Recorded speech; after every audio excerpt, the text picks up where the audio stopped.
नींद में बोलने वाली बहू। उस चाय वाली आंटी को तो मैं छोड़ूंगी नहीं। 12 रुपए की चाय में उसने एक इलायची का दाना तक नहीं डाला। अब देखो कल मैं उसका क्या हाल करती हूँ। चेतना की आवाज सुनकर उसके माता पिता वहां आ जाते हैं।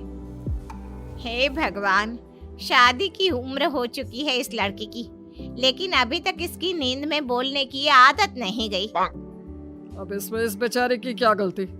इसे तो सुबह तक कुछ याद भी नहीं रहता। यही तो दिक्कत है।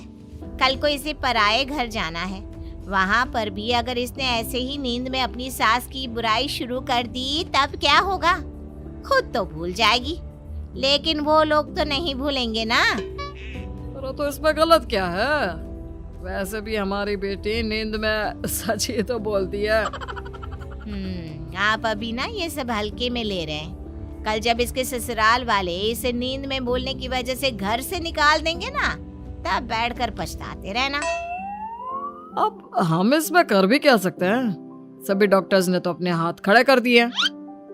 ऐसे ही दिन गुजरते जाते हैं। चेतना के माता पिता उसकी नींद में बोलने की बीमारी से परेशान रहते हैं। तभी एक दिन चेतना को देखने अनमोल नाम का एक लड़का अपने माता पिता के साथ आता है। बहन जी, हमें तो आपकी लड़की बहुत पसंद है। हमने तो अभी से इसे अपनी बहू मान लिया है। हाँ जी, अब बस आप ये बताइए कि शादी कब करनी है? हम तो इसे बहू बनाकर ले जाने के लिए बेचैन हुए जा रहे हैं। हमें भी आपका लड़का बहुत पसंद है।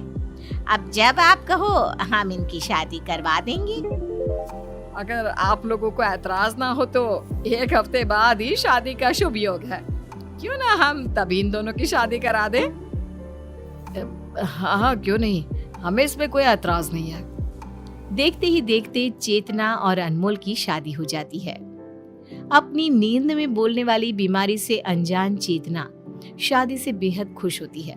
ससुराल में पहले दिन ही वो अपने व्यवहार से सबका दिल जीत लेती है। शादी के पहले दिन। बहू, तेरे मायके वालों ने तुझे क्या क्या सामान दिया है, बताना तो। मम्मी पापा ने मुझे 2-4 साड़ियाँ और कुछ गहने दिए हैं। बहू, एक काम कर, वो सब ना तू मुझे दे दे। वो क्या है ना, मैं उन्हें अपनी तिजोरी में रख दूंगी। तुझसे कहीं इधर उधर हो गए तो।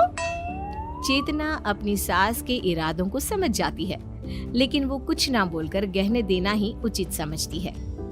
ये लीजिए मम्मी जी, मायके से मुझे यही सब मिला है। अच्छा किया बहू जो तूने मुझे ये सब सौंप दिया। अब सुन, ये सब तू अपने मायके वालों को मत बताना। घर की बात तो घर में ही रहनी चाहिए ना। जी मम्मी जी, आप चिंता मत कीजिए, मैं उन्हें कुछ नहीं बताऊंगी। चल, अब तू अपने कमरे में जाकर सो। हाँ बेटा। सास की बात मानकर बबीता अपने कमरे में चली जाती है। रात में अनमोल और चेतना साथ में ही सोए होते हैं। इतने में चेतना फिर से नींद में बोलना शुरू कर देती है, और इस बार वो किसी और की नहीं बल्कि अपनी सास की ही बुराइयां शुरू कर देती है। मेरी लालची सास ने मेरे सारे गहने ले लिए। माँ पापा ने कितने प्यार से मुझे वो सब दिया था। मेरी सास इतनी लालची होगी, इसका तो मुझे अंदाजा ही नहीं था। चेतना की आवाज सुनकर अनमोल की नींद खुल जाती है। वो बिस्तर से उठकर चेतना की तरफ देखता है। ये चेतना नींद में क्या बोले जा रही है? मेरे मायके से इतना दहेज मिलने के बाद भी उस खुसड़ बुढ़िया का पेट नहीं भरा। मेरी साड़ियाँ, मेरे गहने सब उस चुड़ैल बुढ़िया ने हड़प लिए। अनमोल ये सब सुनकर हक्का बक्का रह जाता है। वो चेतना को जोर जोर से आवाज देकर हिलाने लगता है। चेतना उठो, क्या बड़बड़ाई जा रही हो? उठो चेतना। अनमोल चेतना को उठाने की भरपूर कोशिश करता है, लेकिन उठना तो दूर, चेतना टस से मस तक नहीं होती। अंत में थक हार कर वो अपने दोनों कानों में रुई डालकर सो जाता है, और अपनी नींद में बोलने की आदत से अनजान चेतना बेफिक्र होकर पूरी रात भर बोलती रहती है। अगले दिन सुबह। मम्मी जी, आज मेरी पहली रसोई है, खाने में क्या बनाऊं? अरे जो तेरा मन हो कुछ भी बना दे अच्छा सा। वैसे अनमोल कहाँ है? उठा नहीं अभी तक? नहीं मम्मी जी, वो तो ऐसे घोड़े बेचकर सो रहे हैं जिसे रात भर सोए ही ना हो। इतना कहकर चेतना रसोई में खाना बनाने के लिए चली जाती है। थोड़ी देर में अनमोल भी उठकर बाहर आ जाता है। अरे क्या हुआ अनमोल, इतनी देर तक तो तू कभी सोया नहीं, फिर आज कैसे इतनी देर तक सोता रह गया? अब क्या बताऊं माँ, पूरी रात चेतना ने सोने ही नहीं दिया। वो रात भर। इससे आगे कि अनमोल कुछ कहता उससे पहले ही दुष्यंत बोल उठता है। ये सब बातें कौन बताता है नालायक? अरे पापा, पहले मेरी पूरी बात तो सुन लो। आप जिसे अपनी बहू बनाकर घर लाए हो ना, वो कल पूरी रात नींद में आप लोगों को गालियां दे रही थी। गालियां? लेकिन क्यों? अरे वो सब तो आप माँ से ही पूछो। इन्होंने बेचारी के सारे गहने जो ले लिए थे, तो नींद में वो गाली ही देगी ना इन्हें। अब काम भी तो ऐसा ही किया है इन्होंने। हाँ? अरे तो मैंने कौन सा बहू से जबरदस्ती गहने मांगे थे? अरे वो तो मैंने सोचा कि जब मैं अपने गहने तिजोरी में संभाल रही हूँ तो बहू से भी पूछ लेती हूँ। बबीता की बात अभी पूरी ही हुई थी कि तभी वहाँ चेतना सभी के लिए खीर लेकर आ जाती है। ये लीजिए मम्मी जी, मैंने आप सबके लिए खीर बनाई है। वाह चेतना, ये सही है। कभी शोला तो कभी शबनम। क्या मतलब? मतलब ये कि कल रात भर तो तुम मम्मी को गालियां दे रही थी, कोस रही थी, और अब ऐसे खीर खिला रही हो जैसा तुम इनसे कितना प्यार करती होगी। ये आप क्या कह रहे हैं? मुझे कुछ समझ में नहीं आ रहा। मेरा बेटा बोल रहा है कि कल पूरी रात तुम मुझे गालियां दे रही थी। क्या ये सच है बहू? मम्मी जी, भला मैं आपको गालियां क्यों दूंगी? ऐसा तो मैं सपने में भी नहीं सोच सकती। सपने में ही कल तुम पूरी रात माँ को गालियां दिए जा रही थी। कभी खुसट तो कभी चुड़ैल बुढ़िया बोल रही थी मेरी माँ को। क्या बहू, तुझे मैं चुड़ैल दिखाई देती हूँ? और किस एंगल से मैं तुझे बुढ़िया दिखाई दे रही हूँ, जरा बताना तो। मम्मी जी, मेरा यकीन कीजिए, मुझे कुछ याद नहीं है। इतने में चेतना रोने लग जाती है। चेतना को रोता देख सभी उसे माफ कर देते हैं और हंसी खुशी बैठकर उसके हाथ की खीर खाने लगते हैं। रात में सबके पति देवता होते हैं, लेकिन मेरा पति देवता नहीं, राक्षस है, राक्षस। मन तो करता है उन्हें कच्चा चबा जाऊं। चेतना की खुसुर पुसुर की आवाज सुनकर अनमोल फिर से उठ जाता है और उसकी बातें सुनकर डर से कांपने लगता है। ये चेतना क्या बोल रही है? अभी मुझे एक दिन नहीं हुआ यहाँ आए और उस चिरकुट ने मम्मी जी से मेरी चुगली कर दी। ऐसे पति तो भगवान दुश्मन को भी ना दे जैसा मुझे दिया है। मन तो कर रहा था उनकी खीर में चीनी की जगह जहर मिला दूं। चेतना की बातों से अनमोल के पसीने छूटने लगते हैं। उसे कुछ समझ में नहीं आता कि अब वो क्या करे। वो चुपचाप बिस्तर की दूसरी साइड चादर से मुंह ढककर सो जाता है। अगले दिन, बहू, ये अनमोल को आजकल क्या हो गया है? सुबह के 10 बज चुके हैं, लेकिन ये लड़का अभी तक उठा नहीं। जरूर मेरे खिलाफ कोई नई कहानी सोच रहे होंगे। आप उनकी टेंशन छोड़ दीजिए पापा जी, मैं आपके लिए गर्मा गर्म चाय बनाकर लाती हूँ। इतना कहकर चेतना रसोई में जा रही होती है कि तभी वहाँ अनमोल आ जाता है। चेतना को देखते ही अनमोल थर थर कांपने लगता है। इससे पहले कि चेतना कुछ समझ पाती, अनमोल झट से उससे 2 हाथ की दूरी पर खड़ा हो जाता है। अब इन्हें क्या हो गया? खैर, मुझे क्या। चेतना उसे नजरअंदाज करते हुए रसोई की ओर चली जाती है। क्यों बे नालायक, शादी क्या हो गई? इस घर का नियम भूल गया क्या?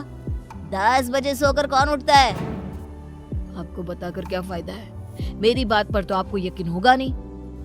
दुष्यंत कुछ कहता, इससे पहले ही चेतना सबके लिए चाय बनाकर ले आती है। मुझे नहीं पीनी चाय। वैसे तो रोज सुबह उठकर तू चाय मांगा करता था, फिर अब क्या हो गया तुझे? माँ, मुझे इसके हाथ की चाय नहीं पीनी। क्यों? क्या मैंने इसमें आपके लिए जहर मिलाया है? तुम्हारा भरोसा नहीं है? क्या पता जहर ही मिलाया हो मेरी चाय में। अनमोल की बातों से चेतना को फिर बुरा लग जाता है। वो रोते हुए वहाँ से चली जाती है। ये क्या है अनमोल? चेतना बीवी है तुम्हारी, वो तुम्हें जहर क्यों देगी भला? अरे पापा, कल वो नींद में यही सब बोल रही थी, उसका क्या भरोसा? कल बोल रही थी, आज सच में जहर दे देती तो। अनमोल की बातें सुनकर बबीता आग बबूला हो जाती है और तुरंत चेतना के मायके वालों को फोन लगा देती है। नमस्कार बहन जी। नमस्कार बबीता जी, सब ठीक है ना? अब हम आपको क्या बताएं, जब से आपकी बेटी इस घर में आई है तब से कभी नींद में मुझे चुड़ैल बोलती है तो कभी बुढ़िया, और हद तो तब हो गई जब आज उसने मेरे बेटे को भला बुरा बोला। आपने अपनी बेटी की नींद में बोलने की बीमारी के बारे में हमें पहले क्यों नहीं बताया? देखिए बहन जी, आप उसकी बातों का प्लीज बुरा मत मानिए। वो नादान है और फिर उसे ना अपनी इस आदत के बारे में पता तक नहीं है। दरअसल दिन भर में उसे जिन बातों का बुरा लगता है ना, वो सिर्फ उन्हीं बातों को सपनों में दोहराती है और फिर सुबह तक तो सब भूल भी जाती है। तो आप ये कहना चाहती हैं कि हम उसे खुश नहीं रखते? नहीं नहीं, मेरे कहने का वो मतलब नहीं था। आप बस उसे एक बार समझने की कोशिश कीजिए। वो कभी किसी को पलटकर जवाब नहीं देती ना, इसलिए जब कोई बात उसके दिल में चुभ जाती है तो वो उसे नींद में बड़बड़ाती रहती है। मीनाक्षी की बातें सुनकर बबीता सोच में पड़ जाती है और फोन रख देती है। कुछ समय बाद घर की नई बहू को देखने पास ही रहने वाले पड़ोस के कुछ लोग आते हैं। बबीता, तेरी बहू तो बहुत सुंदर है। कहाँ से मिली तुझे इतनी सुंदर बहू? अभी से तो तुम लोग मेरी फूटी किस्मत ही समझ लो कि भगवान ने इसे मेरे पल्ले बांध दिया। क्यों बबीता, तू खुश नहीं है क्या अपनी बहू से? अब खुश रहने के अलावा कोई और ऑप्शन भी है क्या? ये तेरे गले में हार तो बड़ा सुंदर लग रहा है। बहू के मायके वालों ने दिया है क्या? अरे नहीं, ये तो मेरा है। बहू अपने मायके से तो बहुत सस्ती चीजें लाई है, मुझे तो उन्हें पहनने में भी शर्म आ रही है और इसके मायके वालों को देने में भी शर्म नहीं आई। बबीता की ये बातें सुनकर चेतना की आंखें भर आती है। होठों को दबाते हुए वो अपने आंसू रोकने की कोशिश करती है और जब उसमें कामयाब नहीं होती तो भागते हुए अपने रूम में चली जाती है और फूट फूट कर रोने लगती है। माँ, आपको इतना कुछ नहीं बोलना चाहिए था। बेटा, मैं चाहती थी कि वो खड़े होकर बोले, जिससे उसे फिर कभी नींद में बोलने की जरूरत ही ना पड़े, लेकिन सब उल्टा हो गया। रात में दुष्यंत और बबीता भी चेतना और अनमोल के रूम में आ जाते हैं, जहां वो चेतना को नींद में बड़बड़ाते हुए देखते हैं। मम्मी जी, आज आपने बिल्कुल अच्छा नहीं किया। सबके सामने मेरे परिवार वालों का मजाक उड़ाया। मुझे उनकी बातें सुनकर आज बहुत चोट लगी है। देखा माँ, चेतना को कितना बुरा लगा है। मीनाक्षी जी सही बोल रही थी। चेतना कभी बड़ों का अनादर नहीं करती, उन्हें पलटकर जवाब नहीं देती, लेकिन जिन चीजों से उसे ठेस पहुंचती है वो उसे नींद में बोलती है। गलती हमारी है, हम बहू को समझ ना सके। जिसे हम लोग बीमारी का नाम दे रहे थे वो बीमारी नहीं, इसके दिल के आंसू थे। सच में पापा, हमने इसे समझने में बहुत बड़ी गलती कर दी। यहाँ कोई भी अच्छा नहीं है, कोई भी मुझसे प्यार नहीं करता, सब मुझे टोकते हैं। अनमोल जी भी मुझसे दूर भागते हैं। आप कहाँ हो मॉम डैड? मुझे यहाँ से ले जाइए, मुझे नहीं रहना यहाँ। चेतना के दर्द भरी बातें सुनकर सभी की आंखों में आंसू आ जाते हैं। मेरी बहू जैसी भी है, मुझे स्वीकार है। मुझे भी मम्मी। इसने सारा दर्द अपने सीने में छुपा कर रखा, लेकिन किसी से एक शब्द नहीं कहा। इससे अच्छी पत्नी मुझे कोई और मिल ही नहीं सकती। चलो, बहुत रात हो गई है, अब तुम लोग भी सो जाओ और बहू को भी सोने दो। अगले दिन सुबह जब चेतना उठती है तो सब लोग उससे बेहद प्यार से बात करते हैं, उसे अपनापन महसूस कराते हैं और अब तो उसका पति भी उससे दूर नहीं भागता। एक रात में अचानक सबका बदला व्यवहार चेतना को बेहद पसंद आता है। अब वो हंसी खुशी सबके साथ रहती है।